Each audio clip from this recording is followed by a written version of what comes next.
Hello and welcome back to Here We Tow. Today I'm going to be showing you this, our latest purchase, which is a Swiss Luxx Teppanyaki low wattage grill. We've already got a Caravan, which is great for cooking on gas. We've got a cob, which is great for cooking on charcoal. And a little while ago, Jules said that he needed an electric teppanyaki. I wasn't convinced, I'll be honest, so we didn't get one at the time. A couple of weeks ago, we went away for a weekend to Longley and met up with one of our friends, Dan Carr. Now, Dan has a caravanning YouTube channel called Cars and Caravan. I'll put a link down below if you want to catch up with his stuff.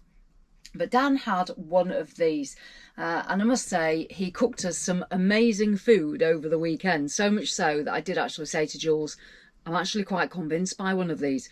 So what is it? Well, basically, the teppanyaki, there's a number of different makes available. Now, this one is the Swiss Luxx, and I'll say a bit more about Swiss Luxx in a minute. But you'll find them available online and from Caravan accessory shops. Now, online on Amazon, there's loads of different makes. I can't comment on any of those because I haven't tried them. But at the moment, you can get the Teppanyaki XL through the Caravan and Motorhome Club website and Prima Leisure for about £26, but then there's also postage and packing to pay, so it takes it up to just over £30. Now, knowing that I wanted one, we've just come on a weekend away here to near Burnham-on-Sea, and so we went to a local caravan accessory shop and I've purchased the Swiss Luxx one for £31.99, I think it was, to be precise. So I was quite happy with that. The reason I went with Swiss Luxx, I've had their stuff before. It's low wattage, it's designed for camping, and it is very good quality. Hence I've gone for this. They also had a couple of other makes. I know Van Gogh do one as well. But for me, that's why I've gone for Swiss Luxx.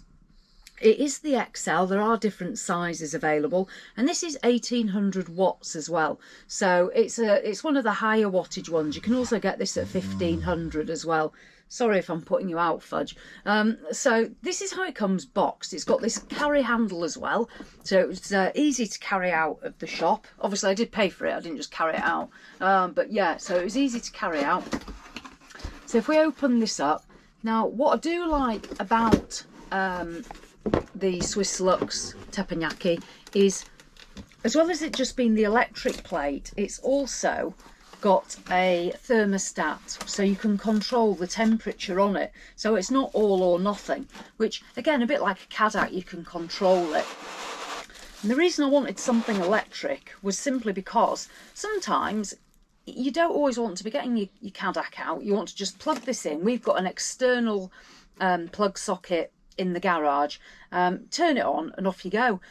If it's a poor weather day, because this is in effect an electrical grill, you can also use these in your awning to cook. You definitely don't want to be cooking in your awning with gas. If you do, be really careful about ventilation. But whereas this, with it being electrical, you don't have that same issue of carbon monoxide. So I'll just pull it out. Excuse me a minute. So just spin that round. Right, here we go. So it comes out like this. Now, if I remove polystyrene, you can look after that, Fudge. There we go. So there's the polystyrene. So this is it. This is how it comes out. Now this is your electric plug-in, obviously, and your thermostat. I'll take that out the bag. So this is your thermostat that I said. Now, you can see on here we've got 5 temperature settings. Obviously, 1's your lowest, 5 is your highest. And this is going to go into the teppanyaki, and that's going to be where it's basically going to be sending the heat through to it. 3-pin plug socket, so this will fit electric sockets that you might have on your Caravan or motorhome. Just open this up so you can see it. The length of the cord, the electrical cord, is not overly long. I mean, in all, that's probably a metre in the whole actual thing from end to end. So that might only be maybe a couple of feet, just over a couple of feet in length there. That's maybe 2.5 feet maybe. So bear in mind, if you've plugged that into your garage or an external Caravan electrical socket, that you won't get that far away from the side of your Caravan, and you don't want to be doing any damage when this heats up. So you might want to think about a short extension lead, just to make that a little bit more usable, so you can take it a little bit further away. So I'll just mention that. That was sort of one of the things that I'd noticed when I'd had a look about this. Also in the bag, we're going to get our instruction manual. It is pretty straightforward. I mean, I always have a flick through instructions, but generally I'll show you basically what you do, and then you'll be good to go. But what I did like about this as well is that in the instructions, it obviously gives you ideas about how you should clean it and stuff and what have you, but they've got in here as well instructions on the temperatures settings of how to cook things. So that points you in the right direction. So depending on what you're cooking, it gives you an idea of which heat setting to use. So if I take that bag off as well. Right, here we go. So we've got two handles. These have got a nice rubber grip, so that should hopefully prevent us from burning ourselves if we needed to lift the plate up. So if I turn it over, so this is the underside of the Swiss Luxx, and obviously it's got details of it here, and you'll see these brackets. Now what you're going to get is a tray for catching grease and oil, because what you'll see is as you're cooking on this grill plate, you've got a bit of a rim around here, and then there's a hole here. So if I turn that again, you'll see there's a hole here, and that's where the grease and oil is going to drain out. So what we'll do is turn that over. You've got a tray, and that's going to catch the grease and oil. That's just going to slide in there. So there we go. So as you can see, that is just the grease tray. So I've slid that in. It sort of goes to halfway. There's like a little indentation, and it sort of stops it there. So if I turn it back that way for you and just hold it up, you'll see that it should be sort of just sticking up like this. And then when it's down, you've got this will catch the oil, and if you need to drain it at all, you can just use the handles, obviously when it's hot, to tip it down, fill it with oil, and then you can drain it off away from the food. There's also a little lip here. Now that I would imagine is quite useful for either one, draining off a lot of excess fat, or when you come to clean it. For me, I think I'd probably use that to tip any excess oil and let it come out of there. I can't imagine when you're cooking that it's going to spill out. You'd have to have a lot of fat on there. So that's basically how that's going to work. So what we'll do next is we'll plug this bit in here. Now, as I said, I'll show you this. So I'll show you it first of all so you can understand it, but then I'll have to turn it my way so I can see it. If you can have a look at that end there, you'll see there's a hole, which is where sort of the probe part goes, and then there's two little sort of nodes sticking out, and what they're going to do is line up on here. You'll see I've got the long probe which will go in, and then you can, don't know if you can see, but there's two little holes, so that's basically just going to fit in there. So I'll just turn that back to me so I can actually see what I'm doing, because as you know, I'm not overly technical, let's be fair. How I managed that Thetford toilet, I'm still a little bit surprised if I'm honest, but I did it. So here we go. So I can see the hole, so I've lined that up. Now I've just got to line my little nodes up. Oh wow, oh that's gone in really easily, to be fair. So yeah, I thought I was going to be a bit more of a do than it was. So yeah, that's just gone in like that, as you can see. So let me bend that back for you. So that's plugged in. Now if you look on here, you've got a little arrow there, and that's going to point to, if you turn it round all the way to there, that's completely off. So your little, that there is going to tell you where you are, and we're just at thermostat at 0. When you want your heat, you then obviously you're going to plug it in, but you're going to start turning it this direction. I don't know if you can see that. So clockwise, you'll follow it round, and we've got a little click there. Obviously it isn't plugged in though, but that's turned it on. And then you can choose 1 to 5. I say this is the coolest heat and this is the hottest heat, and that is literally as complicated as it's going to get. Now, what's the good thing about the Swiss Luxx is it heats very quickly, because I've seen it in action when Dan showed me his.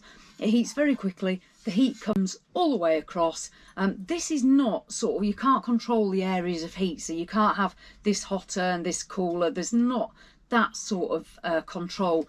But for £31.99, I think let's not get carried away with ourselves. If you want something that's doing all that, you might have to pay a bit more. Not something I've looked into, because this was what I wanted to buy. So maybe do a bit of research yourself. So that's basically it. You plug it in. This is your grill pan. If you want to put a bit of oil on, great. If not, I mean, this is non-stick. Seems quite a good surface. Give it a clean before you use it for the first time. When you come to clean it off, you can wipe it down. You can give it a wash, I'm sure, but it should clean up very well. So what I'm going to do is I'm actually going to now test it out. I'm going to cook some breakfast on it. But when I say I'm going to cook it some breakfast, this is not tin to teppanyaki. So I'm going to hand it over to Jules to get some food on and just see how it performs. So let's hand it over to Jules and get some breakfast cooking. So as you can see, I've handed over to Jules, who is a much more accomplished chef than I am, but I think we already know that. So it's been quite interesting. I'll just go back in. So we've been cooking now for, how long do you think, Jules? Probably, I'd say about 7 minutes, 7 to 10 minutes. And what we've found is the sausages and the potato have cooked really well. The heat, it does seem that, although it's a completely even heat all the way along, there is a slightly cooler spot just down that end here. So because we're a bit further along... This is the input end, so this is where the thermostat is and the power's driven to. So it seems to be a nice little run-off, but it also works in waves, where it's almost like the temperatures, the thermostat's coming to temperature, so it'll cut off and it'll cool down a little bit, and then at that point it'll then start heating up again once it's below the temperature it wants that you've set it at. So that's really good.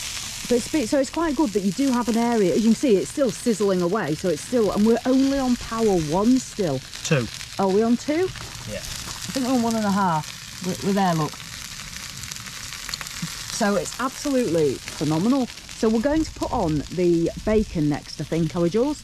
Yep. I'm just going to get these sort of... But it just goes to show that, yeah, £30. Well, this is what we've said, to be honest, that for £30, this seems a really good cooking device. I'd certainly, I'll certainly recommend it at the moment. We'll see how we go with the bacon and what have you. So we'll carry on, and we'll catch up with you again in a little bit once we've got some more on. And we have breakfast. It's served teppanyaki style. Yeah, we're quite impressed. The bacon's come up really well. We're going to put an egg on as well, and try an egg, since it's our first outing. So we've got the potato, we've got lovely crispy bacon, we've got loads of sausages. We've cut these ones in half just to cook in the middle. These ones are still obviously full little fat things. Got my bread ready. I'm going to drop on an egg. I'm going to drop an egg on yet. Jules, how do you think we should do the egg? Where would you like me to drop it on here, darling? Well, if we take some sausage off, and that might make room for an egg. And then we can, yeah, then we can try some eggs, because it'd be interesting to see how they fare. The only thing, excuse me, the thing is, obviously, if you're cooking various things, as I say, there's no different heat parts. So if you want something that needs like a level 4 or 5 heat, you'll have to consider that with what you've still got on the grill. But otherwise, yeah. And then I'm hoping it should clean off quite easily. You can see the little fat draining hole down there. We've not really had a great deal of fat that side. It's just sort of gathered. To be honest, we've struggled to get it sort of level, to get it to run down. Yeah, to run down that way. I think we just have to alter the table legs, because we can do that on this table. But yeah, and the good thing is, like we said, with the rubber handles, I mean, you can lift this up now. These are, you know, completely cool to the touch. Yeah, so there's no issue about if you had to suddenly grab hold of it and pick it up. So Right, I need to get these potatoes off as well. So Okay.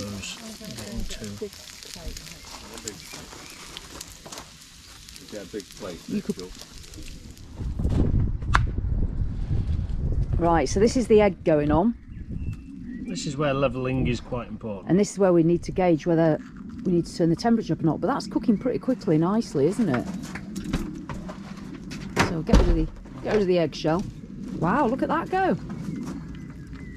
So that is an egg. Pretty quickly going. Look at that. Wow. And then we've got a little plate. You see the bacon and sausage was really well done. The potatoes. So we'll let Jules just finish off his egg. But yeah, I'm pretty impressed with that. I think for £30, it's a winner. What do you think, Jules? Winner, chicken dinner. There we go. So as you can see, it's a pretty good bit of kit, and I must say for £31.99 we both agreed that was a good purchase. So if you're thinking about the getting a teppanyaki, I'd certainly recommend the Swiss Luxx. And as I say, you can buy it online, you can buy it through Amazon, and you can get it in your Caravan accessory shops, which is where I went. Hopefully that's given you a bit of an idea. We're going to be using this to cook a lot more stuff and try it out a little bit further, but we are really pleased with it. So yeah, I would recommend that after I've just spent my own money on it. So there we go. Hopefully you have enjoyed that vlog, and as always, thanks for watching, and I'll see you in the next one.